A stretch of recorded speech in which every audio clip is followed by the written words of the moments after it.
Oh, wait.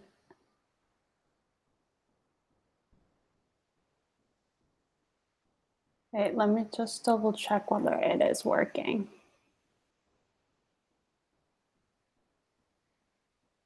Ah, that's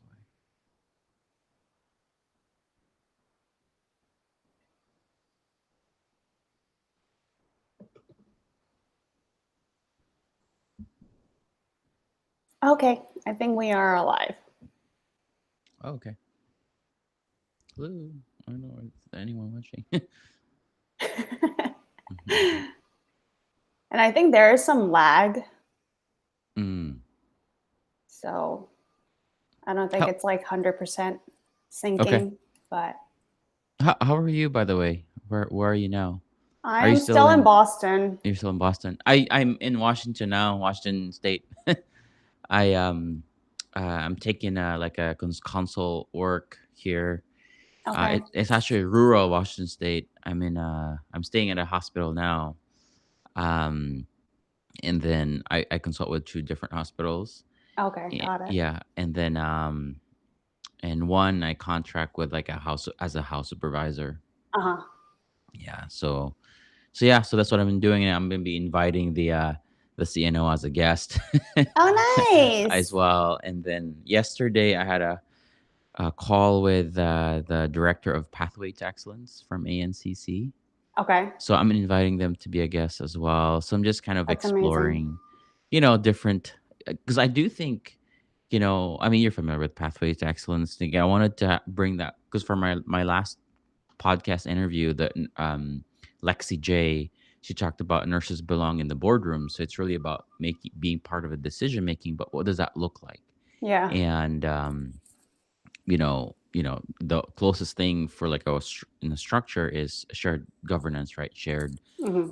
decision making model, and I wanted to do a piece on that one because like what's missing that nurses are still wanting more. When Yeah. you say like shared governance, like what is it exactly?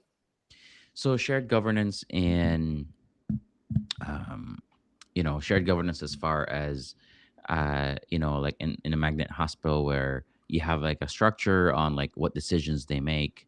I mean, nurses get involved with the decisions they make on the workplace, Hmm. but truly, are they that integrated? And what does that look like? Right, right. Yeah. It's like having that voice that we talked about when we Yeah, did the nurses are recording. wanting to have a voice, but Yeah. you have different hospitals that are still, you know, um, promoting that, but then again, nurses are not satisfied, not feeling heard. All So I right. wanted to do a piece on that. Okay. All right. Oh, I'll looks look like out for there's that. a yeah. Thank you. Looks like there's someone. Hello. Hi. Thank you for coming in. Okay. So let's talk about Hmm. like retirement as a nurse, Hmm. Hmm. like life after retirement. I think Hmm. there are a lot of people who are interested in hearing about that. Um, Correct. do you do investing through like 401k? For me, I don't directly. I used to, Uh-huh. and I don't directly, mainly because, now since starting my business, I have focused my energy and majority of my savings through not my savings but through my resources through growing the business. Hmm. And it's not wrong. I mean, especially during this time, it's important to first recognize, where do you see yourself, what's Right. important, what do you value, because and during this unprecedented times, right, like there's like there's recession, or like look at uh that Bitcoin that just that crashed. There's a Yeah. lot of that Yeah. happening FTX. all around. So for me now, I'm not a financial advisor, so everyone do your own research. But for me, I used to invest like your traditional savings through the hospital, or the hospital would match that. Uh-huh. um I still have that, but then again, I want to be more proactive about my finances in that regard, where now that I have a business, I'm investing more focus, more of my time, and then resources with that. So really taking a proactive approach in that regard. So is that because you don't have like a set employer that offer 401k or 403b, or are you Even doing with Roth? So yes, you can do both. And for Mm, me, I've been just doing the like minimal stuff really for me. And there are a lot of options for that. I mm, would say like, work with a financial advisor because there are a lot of different options that you can do. I mean, especially like, you have your HSA, your health savings yeah. account, which is for me, it's better than like an FSA in that regard, especially if you're be needing, healthcare services um, on a regular basis. So, it depends on what you need. For me, since obviously, I'm relatively healthy. I don't have any, chronic illness and all that. I really um, put my resources some in, Roth and in IRA, but a lot of that truly is through the business in that regard. So having that more proactive approach to uh, have that more cash flow in that regard. Okay. I got to know about Roth and traditional IRA like a few years ago. I had no Hmm. idea what that was. I was Hmm. just investing through 401k, which was offered by my employer.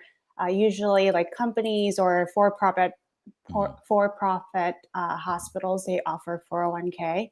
Hmm. I was Hmm. offered 403b too Uh-huh. through a hospital actually, but they were labeled at non-profit. I think that's why they were offering that, because Hmm. governments and nonprofits usually offer 403b.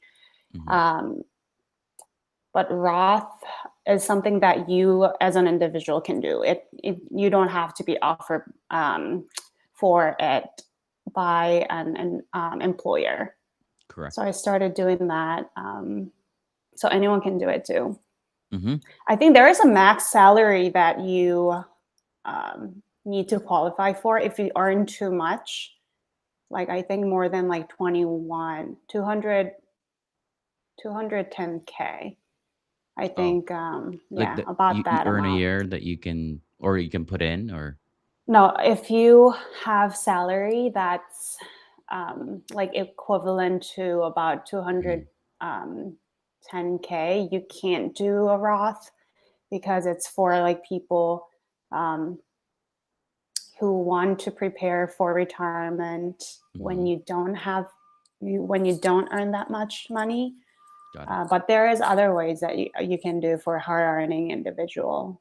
Got it. Yeah, yeah, yeah. Yeah, I totally agree. And yeah, different hospitals have their own, financial advisor, right? I mean, it's the most common is through Fidelity. yeah, That and there's even like resources online as well. yeah. Um, I was so I had a few different like 401ks because I Hmm. jumped from one job to another. And when you are moving jobs, you can roll over your 401k. Yes, So it's not something that it's gone. I You can agree. still use it for retirement. So Right. I think it's a good thing to Mm. do. I just want to show something that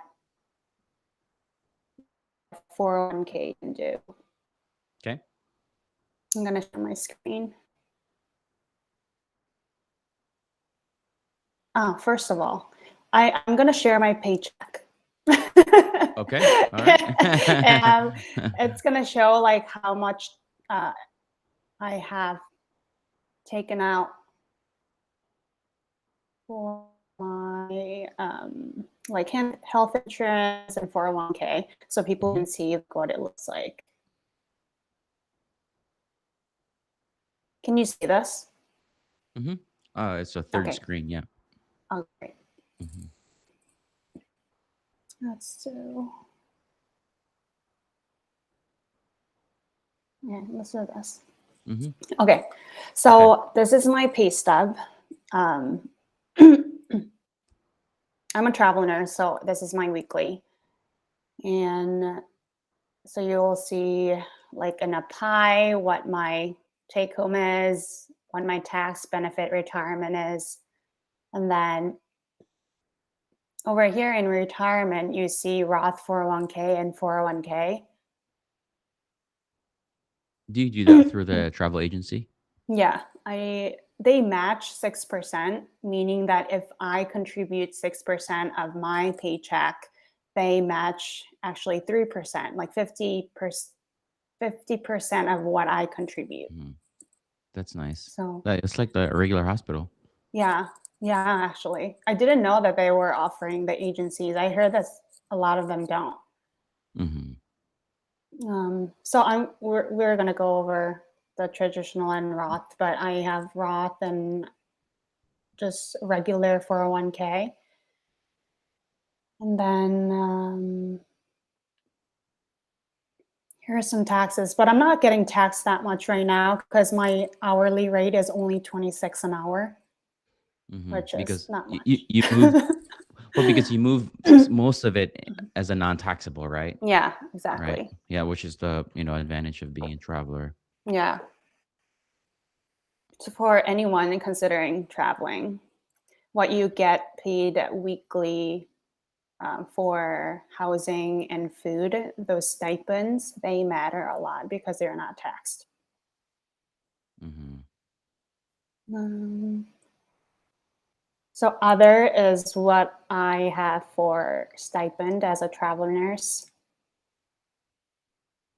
Hmm. And the benefit is the dental, medicine, and vision that what I'm paying for. Do you use how do you use your health insurance? So through privately, if you're Oh, okay. traveling, there are also agencies, not all, but there are agencies who offer that as well. But you can do your own. Like, obviously, it's going to be more expensive if you do your own because it's not a group purchasing plan, right? And there's a lot of resources in that. You can shop online as well, as with whatever the coverage that you need.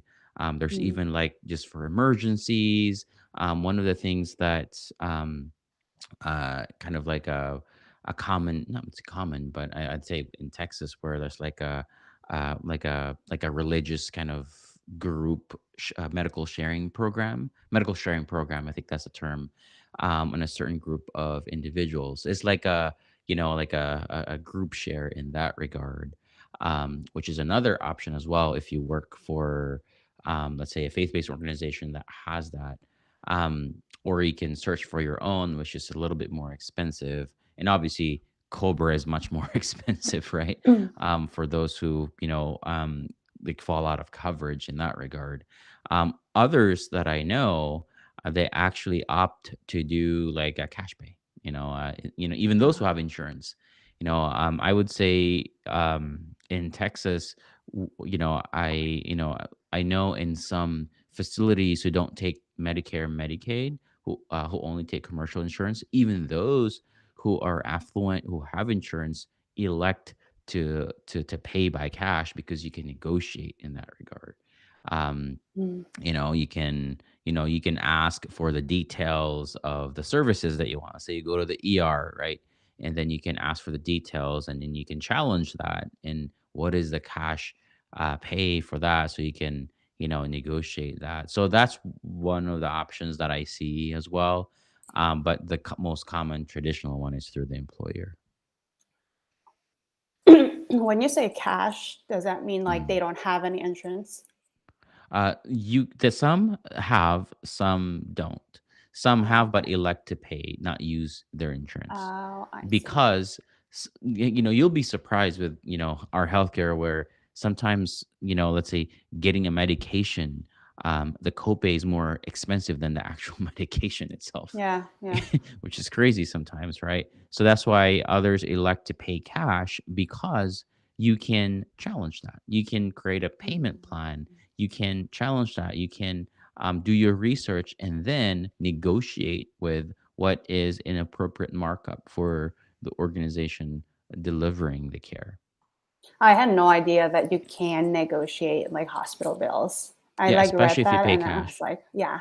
Yeah, especially if you pay cash because you're, traditionally that role is taken by your insurance. That's pre-negotiated, Mm, pre-authorization. It requires pre-author. Let's say it's a procedure, it's pre-authorization. But think of it this way: it's like you need a, let's say you need a an MRI or a knee whatever that yeah. may be. It's not like buying a car where there is an MSRP, right? you know, it's different. That's why there's a lot of push on the, there's like the no surprise billing act, the heavy push on price transparency, because you want to try to understand how are these costs, how are they, putting together this price package? Where are they coming from? And that's why, when you get a bill, it's important to ask what are the details of the charges, the itemized list, because from there you can do your research. Miles, Yeah. your perspective is like Yeah. so high level. Oh no. I was like, because like Yeah. yours come from Yeah. like as a leader, like as a director, Oh. like as a manager. So like Mhm. I, to be honest, wasn't thinking in that regard. Oh. It's very interesting, because like at the and one of the hospitals that I worked in, nurses had to like check out items that they take out from a clean utility room, so that Mhm. that is charged on the patient's bill, like things like syringe or needle or normal saline flush, even those like they were charged for Mhm. them. Mhm. So Yeah. Yeah, because there are, I can speak of the ER, right? Because that's where yeah. my area of experience and expertise is. In the ER, if we go to the ER, right? In the US at least, there are three ways that you are billed. So number one is Mm, the facility. That's facility billing, right? The use of the facility, basically it is. And there is a CPT, which means current procedural terminology. So each mm, procedure, let's say you had a sutures, you had a laceration, you had your wound needing to be sutures. There is a CPT for that, depending on how big the wound is, and how many sutures you had, right? And mm. if it's a complex, so your facility, your CPT, and your a pro fee, your professional fee for the physician. So Um, these are the three um, ways that you are billed if you go to the ER. So I would say, coming from my background, that some like the facility billing, that's what you call your level charges. That's why, as a mm, nurse, they want us to chart everything that you do for a patient, because let's say you gave them multiple blankets, it raises the facility charge. You started an IV multiple yeah. attempts, and then it's a difficult stick, whatever, then it raises the facility charge. That's why, documentation, um, is not only from a quality standpoint, but also from a, a charge capture standpoint. It because Um, it raises the facility charge. Now, from a reimbursement standpoint, it's different because there's pre-negotiated agreement by the health insurance. So the facility might charge the patient's insurance this much, but that doesn't mean the insurance is going to pay that much. So what hospitals are doing is just hey, let's bill everything that we do, like like put it all there. And mm, what you see, let's say there's a bill, let's say you fulfill your copay, right? And then you get the bill, that's actually the bill that the insurance doesn't pay.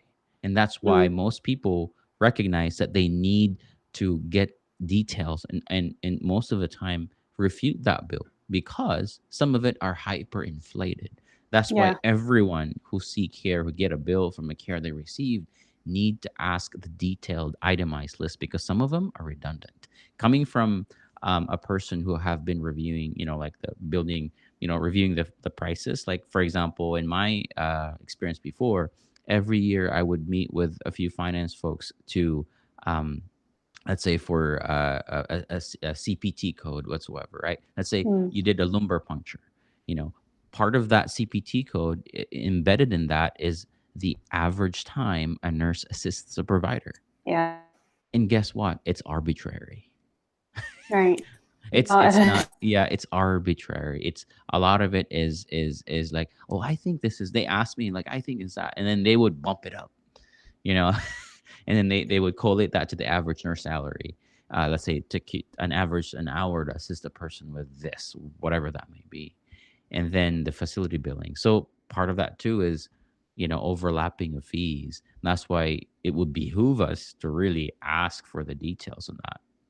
Yeah, I see in like physician's notes too. It says like the physician spent 30 minutes with the patient with for Hmm. assessment. Is that Hmm. also for reimbursement purposes, So do that's you a good think? question. That's actually for professional fee.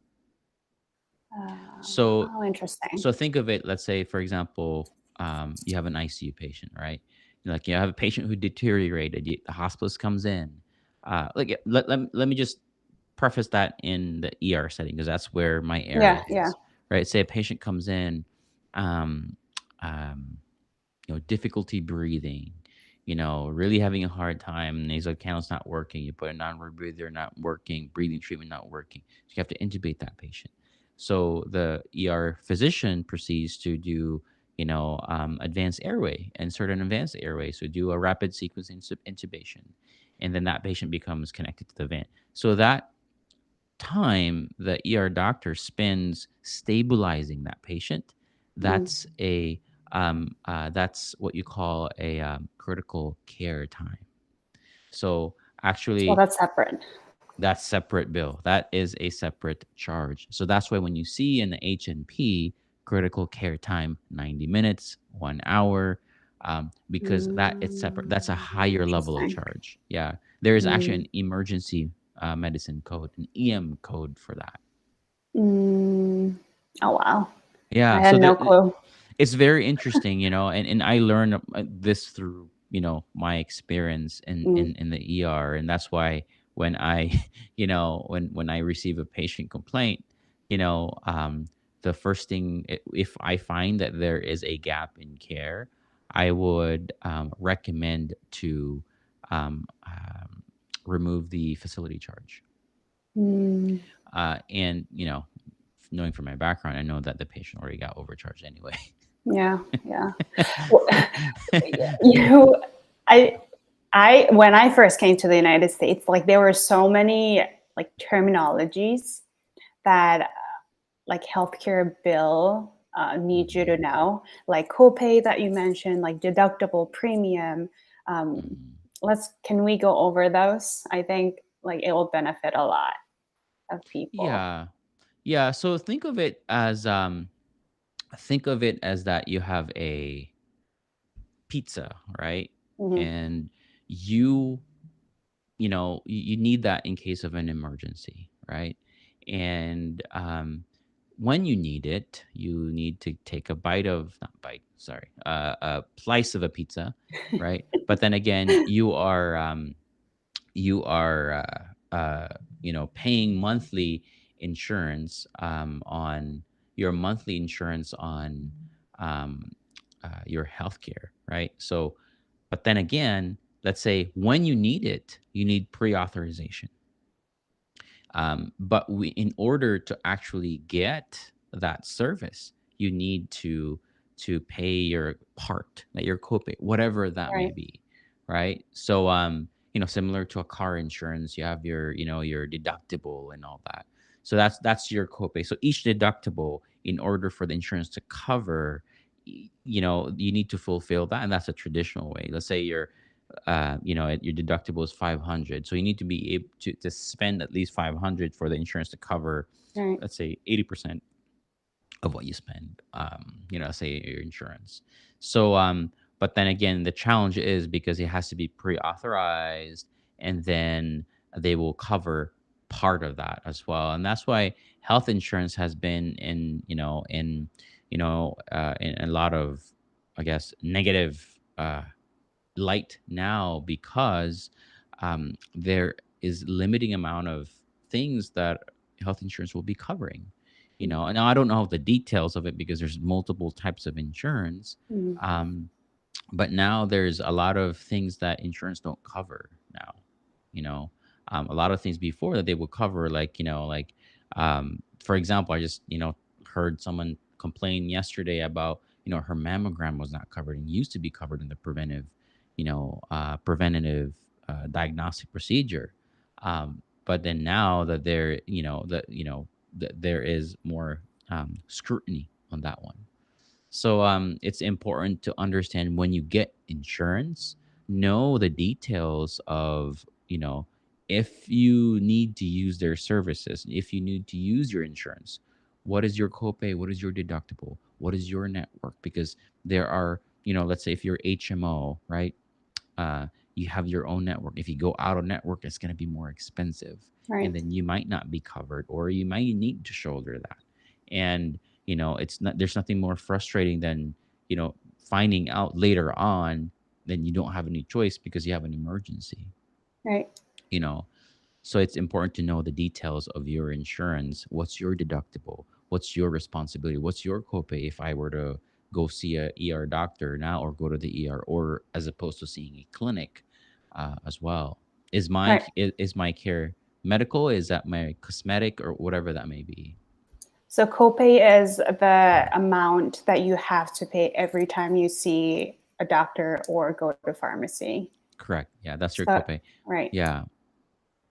So I had an HMO, and HMO is what you have to see your in-network providers, Mm-hmm. meaning like Mm-hmm. doctors, nurse practitioners, physician's assistant. Mm-hmm. And I went to see a women's health provider, and Mm-hmm.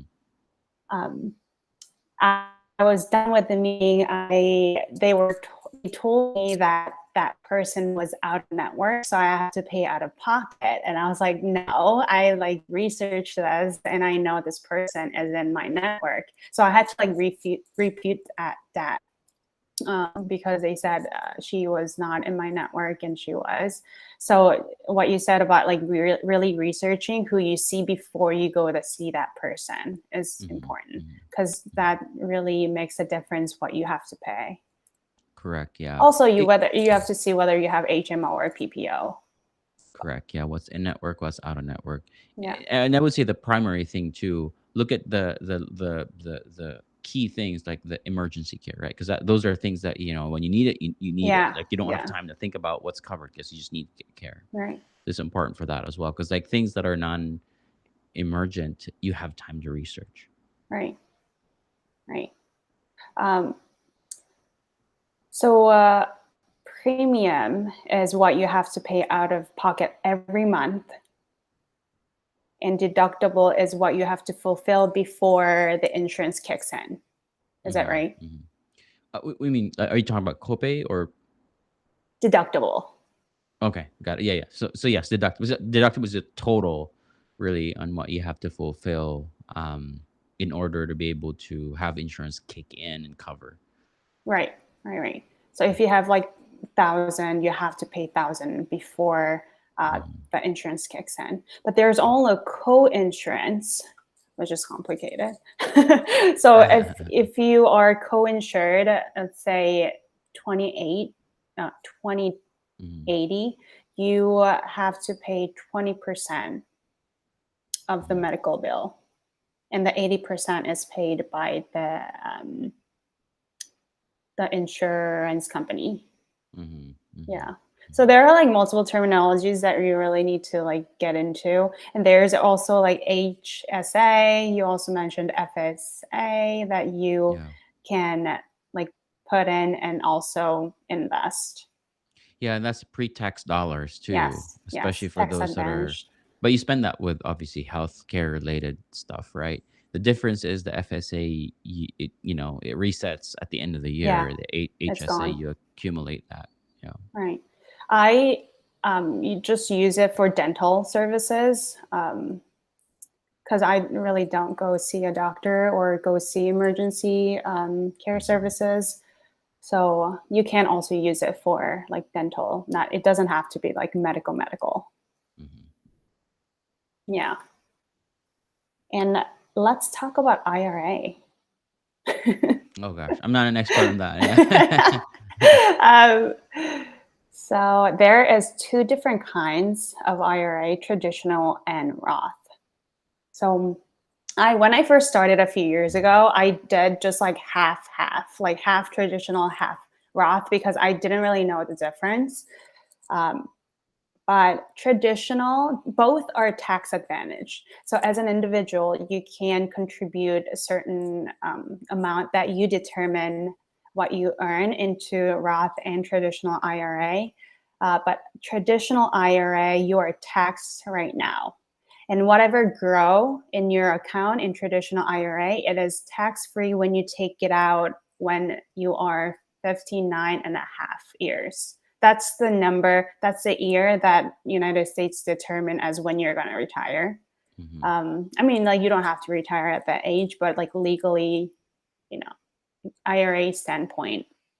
Mm-hmm. But Roth, you don't um, you are paying tax when you take out your money when you retire. So you're Mm-hmm. not going to get taxed now, and you're going to get taxed when you take it out. So if you think that you're going to make more when Mm-hmm. you retire, Roth IRA is better. Mm. Got it. Yes. Let me think whether I got that right. Yes. Because whatever you pay tax now compared to when you retire, if you think that you're making more now, you're gonna get taxed more now Yeah. because your income is gonna be different. Do So you regularly talk to consult with a financial advisor?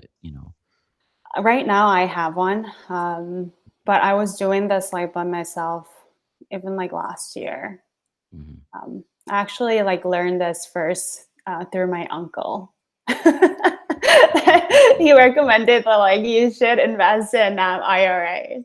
I was like, Mhm. oh, what is that? So that's how I knew. Uh, Let me just show something.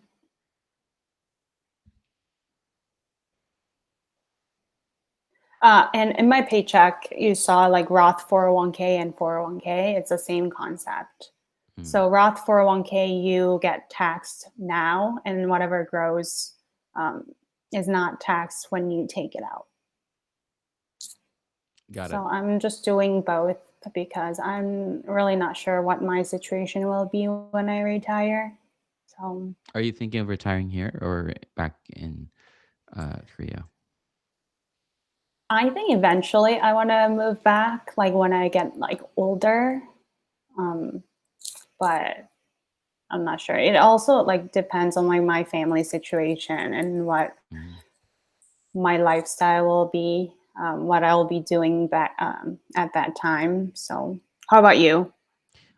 I haven't really put a decision yet on that one, and maybe it's too early. Um, what I do know though is that I would like to be able to grow my business in a way that um, I would still, not be in a traditional job, Yeah, and even after 60, still earning, doing the things that I love, like, what we're doing, like, be a resource to other nurses or whatever that may be, do training, speaking engagements, whatever that may be, and do that wherever I decide to be in, right. whether here or in the Philippines or whichever country. And to me, that's the dream, I guess, plan, what have you, um, to be able to do that because I don't, from the way I see it, I feel like the past few years I've kind of questioned, not sort of questioned about, that traditional American dream, so to speak, like, work till you're 60, right? And then, put some as much money as you can to retirement and then retire. But to me, I think in my generation, I'm kind of seeing that, you know, people retiring in my generation the past few years, and they are so happy and excited about retiring. Mm. And kind of feel sad for in a Mm, way, because like a lot of them have put so much time and effort and focus on their growing their retirement, right? Having a nice house and all that. But then again, one thing I recognize, not a whole lot of them are in good health. right, And that's why for me the true best investment is your health. And and then growing your own cash flow, um uh apart from your traditional job, because you know who knows what's the economy gonna be like, right? A few years, five, right, 10 years down the road, and with a lot of inflation and all that, it's to me it's like taking ownership over your finances and your investment. Not saying put all your money there, but that's the way I see it, and having that independent income and not reliant to retirement alone, obviously. Because even Medicare and Medicaid are pretty much depleting as far as resources. right. I'm like thinking exactly what you're thinking. Yeah. Because like Yeah. nurses, I think like a lot of us, Mhm. we think we are going to retire as a nurse. Like we're going to do this job, Mhm. whether it's Mhm. in unit or Mhm. outpatient, or whatever you're doing, nursing related. You're going to do this until you retire, and we have like retirement party, right?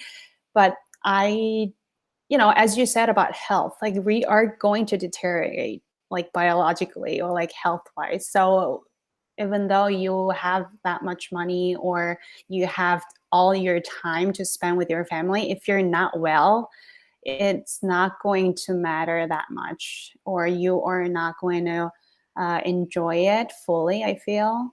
So the health Mhm. is the most important thing, and you will have to enjoy when you can. Mhm. So, in order for you to do that, like being tied to a job may not be the best thing for you to spend time with your loved ones or have that time to travel with people that you like. Mhm. Mhm. So, obviously, you'll have to put effort. You'll have to dedicate your effort and time and energy and money into growing something like what you're doing too, and Mhm. um, what I'm doing too, like for the education of others. I'm not saying that we're like this is a better thing to do than taking care of patients, but this is what we're pursuing, and this is another path that nurses can walk to. Mhm. Mhm. I Yeah. agree. I agree. Yes. Yeah. What do you see other nurses do after retirement? Good question. Other Filipinos, nurses, they Yeah. retire in the Philippines and Oh, they buy a okay. house. They have help there. Just live a simple life. Others, I know, they retire to a warmer climate. Like, Mm. it might behoove people to research before, like maybe when they're close to retiring, which state is best to retire, right? Others even retire in Mexico or Costa Oh, Rica, because of the cost of living. And right. majority because you're depending on that retirement money, right? The Yeah. coming in, assuming you're not going to be working. um and a lot are like just looking on the cost of living, and cost of living, and also the healthcare, quality of healthcare in the area, because obviously as people grow older, they're going to be needing more healthcare, so they're going to be looking into like retirement living assisted, whatever fits Hmm. well for them. um Others have their own small business, whatever that they have rotating. um that's what I see in my network, or at least people who I know. Especially the past 2 years, I've seen a lot of people retire.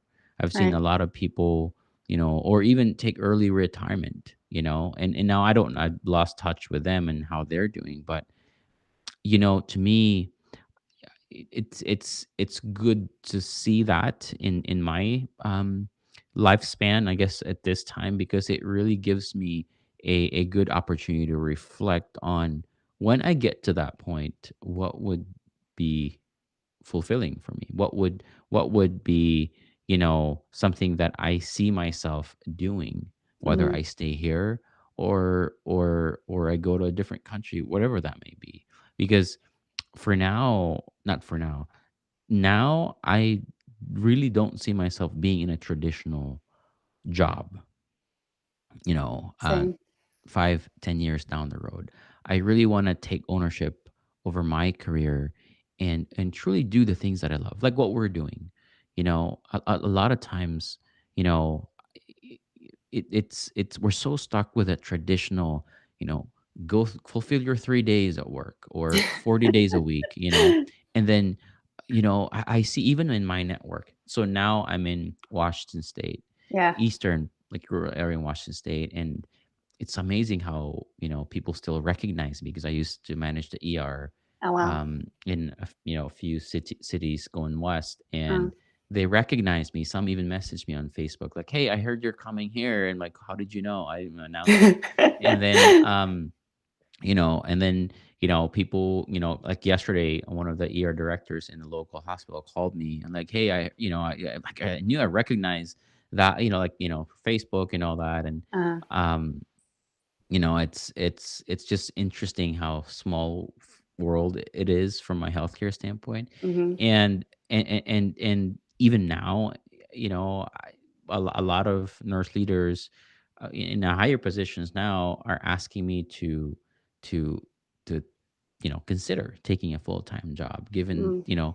my background in leadership, and there's also a huge gap in leadership right now. But to me, that's not, the traditional job is not really where my heart is now. It's not that I don't want to work. it's Yeah. it's that the traditional job to me is not sustainable and not fulfilling. It's not because I don't want to help people, I don't want to take care of patients, but the current system we're working in is to me inadequate, to be able to truly support what's needed in our jobs right now. And it's through um it's through that freedom of not having to be confined to the current system and being able to do what you love to do is Mm. something that fulfills me. And that's why, like, even coaching, I'm trying to move away from just the traditional being a consultant, but truly Mhm. creating structures on, Mm. how can I change the structure, influence the structure so, it could help others. And that's through education, learning, and that's through experience, right? I mean, to me, that's why it's, sharing insights. It's really valuable because the past 2 years, no one can really say that they're an expert on this. Yeah. you know, my No, two cents. we as nurses have a lot of insight and experience. I feel we underestimate ourselves, which it makes me Mhm. kind of sad at a time because I also consider myself as just a nurse. Like I'm just a nurse. Mhm. Like I'm just like I get orders. I just perform it. You know. But now I feel we meet so many people like every day, and we Mhm. learn how to communicate with others. We know how to Mhm. do teamwork. We have insight into when people are critical, what to do, how to intervene, but we just don't have the perspective, which I wish that a lot more nurses Mhm. learned Mhm. this. Mhm. Yeah, yeah. Is there anything else you would like to add for like investment standpoint? Oh, there's something that I want to talk Oh. about. Oh, yeah, go ahead. Yeah. Sorry. So like Mhm. I'm a millennial, and actually yesterday I had a patient, and he was a real Mhm. estate investor, and we were talking about like real estate investing, and he's also like talking to other younger people to do this over time, so you have more financial or like financial freedom, not financial freedom, like financial independence, like at the time when you retire or when you decide to do like step away from work, you have that choice, like building wealth over time. And we are, a lot of people, and myself too, even a few years ago, I had no interest. Like I was just busy going out with my friends, like do Mhm. my 3 days, 12 throughout 3 day Mhm. shift a week, and just go Mhm. out and have fun.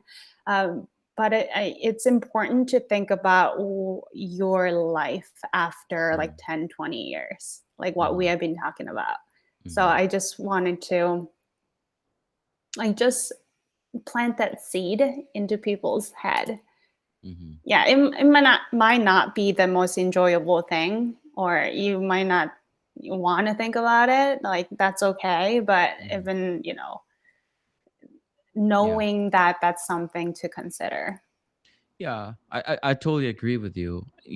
And to add more to that too, from my perspective, you know, look into something that you can build ownership on, that builds Mm, equity. I mean, obviously, the first thing that comes to mind is real estate, right? But obviously, that's a very large purchase. That's a very hmm heavily takes heavy toll on your finances, right? But to me, I would say look into opportunities where you can invest on, let's say, a startup or something that you're passionate about. mm, Whether it's, I don't know, crocheting company, whatever that may, I don't know why it came to my mind, but whatever that may be, a brewery, I don't know, a small fruit stand, I don't know. yeah, These yeah. examples that I have are kind of out of, but anything that can build ownership, Yeah. especially startups. I mentioned that because this is the time where um, our future is up for grabs, and that's why a lot of businesses, you notice on LinkedIn, uh, a lot of businesses are trying to get into healthcare space, hmm specifically nursing. So Yeah. you see a lot of businesses outside of nursing encroaching in that space with the um, banner of "I want to help nurses, really help nurses." And to me, I question that because truly, it's not help nurses. You want to have a market positioning. The nurses are dependent on you. Now, hmm not just nurses too, but all over. So the reason why I say it's up for grabs, the future, especially in nursing, is up for grabs. It's because they see the value of nurses in society. So they're wanting to disrupt the market, but truly behind the curtain, it's just another system of control. So think of, um, you know, uh, businesses right now who are like, like in a corporate setting, trying to take over like nursing CEs, or trying to take over, um, uh, you know, uh, trying to think of staffing agencies, right? That are, app based, right? Staffing agencies. Like Yeah. I just read an article about the Uber for picking up shifts for nurses. But you know, yeah, it's nice. But if you think about it, if you just stop and think about it, this is just scheduling. Where's the innovation there? It's just the schedule. To me, Uh-huh. innovation is when nurses truly take ownership, truly are on the front line to make decisions over their career. um, and I think nurses need to get out from their perspective of just being a nurse, but to hmm truly take ownership about where their careers are heading. I interviewed Lexi J, mm my previous podcast guest, um, and we have a follow-up episode, and she mentioned something about, and our next episode is actually talking about actionable steps you could take as a nurse to be hmm able to take ownership over your career outside of your traditional hospital setting. mm And we were going to talk about, like, what are the professional development certifications or education that you can do apart from your traditional, this is required checkbox, because truly it's all about a checkbox, right? In a hospital, like ACLSC and whatever ACCRN, well, it's $1 extra an hour. But truly you can switch that in terms of, I'm going to be an entrepreneur and be a resource for others. I'm going to take this professional development course, let's say, I don't just thinking about like video editing, whatever that may be, and then Mhm. turn that into an entrepreneurial perspective and being a nurse, as opposed to like, I'm going to get this certification because I'm going to know I'm going to get $1 extra, but you're still stuck in that cogwheel, Yeah. you know? And I think that's what nurses need to think outside of representing yourself. Like for me, just to, disclose it to everyone, I'm working on a PLLC, and I think I mentioned this Mhm. before. Mhm. That think of physician groups, nurses that are, contracted directly to a hospital as a group, as a business entity, where we directly negotiate with the hospital what are the performance merit incentives. Mhm. So a lot of these nurse sensitive indicators, right? Like your sepsis, your stroke, your CAUTI, all that. These are publicly reported information. But guess who benefits from your work? The hospital, the consulting agency, The the business. the business. Mhm. You get a coffee card. You get a free meal in the cafeteria. But why Mhm. don't we flip the script on, we take ownership of what we do for the organization that is relative, or that is relevant to that patient outcomes, that the hospital is publicly reporting, like leapfrog, press gaining, Yeah. whatever that may be. Mhm. So we contract directly to hospitals that, hey, we want to give you that service, but we also need to have merit incentive based on that. So thinking as an entrepreneur, that recognizing this is what we value, not just increasing your per hour pay, because increasing your per hour pay, you're still stuck in that cogwheel.